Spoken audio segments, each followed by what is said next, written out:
মাহমুদুল্লাহ রিয়াদ নামটা শুনলেই বাংলাদেশ ক্রিকেট প্রেমীদের বুকে নিজের অজান্তে আলাদা একটা ভালোবাসা তৈরি হয়। কিন্তু কেন এই রিয়াদ কি একদিনেই তৈরি হয়েছে?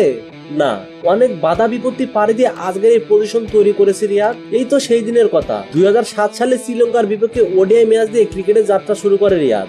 তারপর থেকে শুরু হয় রিয়াদকে নিয়ে নানা রকমের নাটক, যে নাটকের শিকার হয়ে 2022 টি-20 বিশ্বকাপের স্কোয়াড থেকে জায়গা হারায় রিয়াদ। সেই রিয়াদই কিনা এবারে আসলে বাংলাদেশ দলের অটো চয়েস এবং আসলে হট ফেভারিট খেলোয়াড়। কেনই বা রিয়াদ বাংলাদেশ দলের হট ফেভারিট প্লেয়ার, আসুন জানার চেষ্টা করি।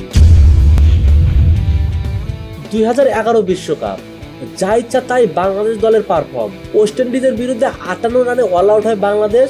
পরের ম্যাচটা তো একই অবস্থা বাংলাদেশের। সেই সময় বাংলাদেশ দলের টান কটরা রূপে আবির্ভাব হয় রিয়াদে। ইংলিশদের দেওয়া 226 রানের টার্গেটে ব্যাটিংয়ে নেমে 169 রানে 8 উইকেট হারায় বাংলাদেশ।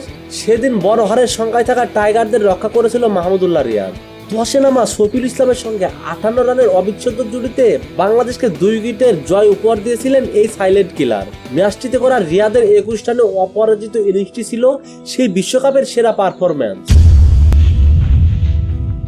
2015 সালের 9 মার্চ বিশ্বকাপের 33তম ম্যাচে আসরের হট ফেভারিট ইংল্যান্ডের বিরুদ্ধে বাংলাদেশি হিসেবে বিশ্বকাপের মতো আসরে প্রথম এবং ক্যারিয়ারের প্রথম শতক হাঁকায় রিয়াদ। এর পরের ম্যাচে বাংলাদেশি হিসেবে কোয়ার্টার ফাইনালে ক্যারিয়ারের দ্বিতীয় শতক তুলে নেয় রিয়াদ, যে ম্যাচটাতে 123 বলে অপরাজিত 128 রান করে রিয়াদ। এছাড়া 2015 বিশ্বকাপের সর্বোচ্চ রান সংগ্রাহকদের তালিকায় নবম হন মাহমুদুল্লাহ রিয়াদ। 6 ম্যাচে 73 গড় এবং 81.83 স্ট্রাইক রেটে 365 রান করেন তিনি। গল্পটা এখানেই শেষ নয়। ভারত বিশ্বকাপে বাংলাদেশের একমাত্র সাবলীলভাবে ব্যাট চালিয়েছিল মাহমুদুল্লাহ রিয়াদ। যদিও বিশ্বকাপ দলে চান্স নিয়ে তার ছিল অনিশ্চয়তা, তারপরেও বাংলাদেশি কিছু গণমাধ্যম কর্মীর অপার চেষ্টায় 2023 বিশ্বকাপ স্কোয়াডে সুযোগ পায় রিয়াদ। সুযোগ পেয়ে নিজের জাতটা আরো একবার চিনিয়ে দেয় এই সাইলেন্ট কিলার মাহমুদুল্লাহ রিয়াদ। 6 ইনিংসে ব্যাট করে 296 রান সংগ্রহ করেন তিনি। সেঞ্চুরিও 50 করেছেন একটি করে।